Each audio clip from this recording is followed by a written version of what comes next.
Hi guys, I will tell you how to create a new database in SQL Server.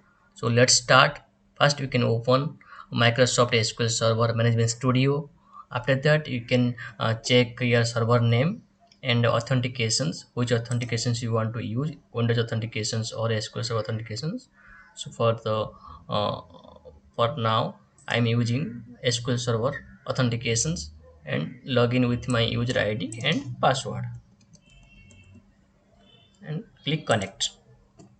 After that select database and right click, go to new database and here give any database name.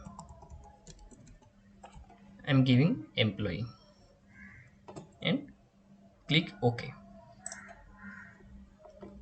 Now click on database and you can see employee database has created successfully. If you want to create database using SQL query, how you can do that? We can use create and database. Let's give any name.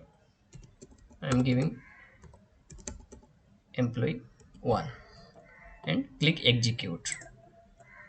Now you can see commands completed successfully. I'm going to database and refresh. Now you can see employee 1 has created successfully.